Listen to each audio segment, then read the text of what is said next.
The American consulate in Benghazi, Libya, was attacked in September 2012. Esam AlFetoriReuters Washington. American commandos captured a suspect in the 2012 attacks in Benghazi, Libya, American officials said on Monday, bringing into custody a second man accused in the terrorist attacks that have been used by Republicans as a political spear against the Obama administration. The man, Mustafa al-Imam, was caught on Sunday in the area of Misrata, Libya, brought aboard an American warship and will be taken to the United States to face criminal charges, the official said. 4 Americans, including Ambassador J. Christopher Stevens, were killed in bloody assaults at a diplomatic compound and a CIA base a mile away that came under heavy fire. More than a dozen people have been charged, and one is standing trial. To the families of these fallen heroes, I want you to know that your loved ones are not forgotten, and they will never be forgotten, President Trump said in a statement on Monday. Our memory is deep and our reach is long, and we will not rest in our efforts to find and bring the perpetrators of the heinous attacks in Benghazi to justice. The team of commandos, members of the Navy SEAL Team 6 and the FBI's hostage rescue team, surprised Mr. Imam, the official said. One said he was unable to resist. Details about the operation were limited, but the official said that plans to apprehend him had been in the works for months as the American military waited for authorization from the White House. Officials said he was living in Tripoli and had recently traveled to Misrata, a coastal city between Tripoli and Benghazi.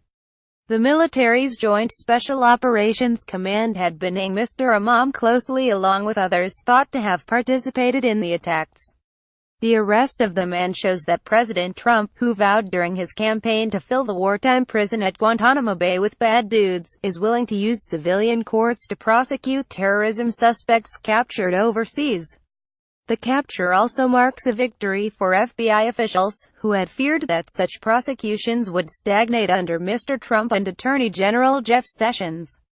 Mr. Sessions has said for years that terrorism suspects should be held and prosecuted at Guantanamo Bay.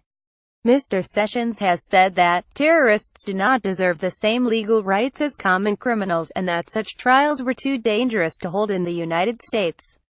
Earlier this year, the United States extradited a man suspected of belonging to al-Qaeda from Spain to stand trial in the United States.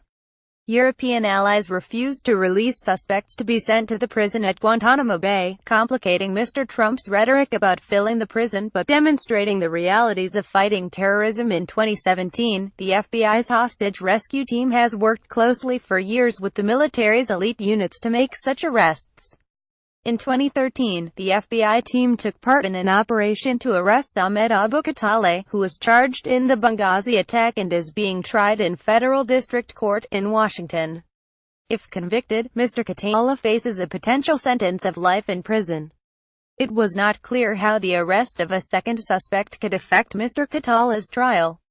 But officials said Mr. Imam was one of the men filmed entering and leaving the diplomatic compound the night of the attack and was an associate of Mr. Khataleh. To capture Mr. Khataleh, an FBI agent and several Delta Force operators snatched him from a beachside villa on Libya's coast, and Navy SEALs took him to a waiting warship, where he was interrogated. In another operation, SEALs and the FBI captured an al-Qaeda suspect in 2013 as he returned home from morning prayers. He was taken to an American warship and had to be quickly flown back to the United States because of serious health problems. He later died of liver cancer before he could stand trial.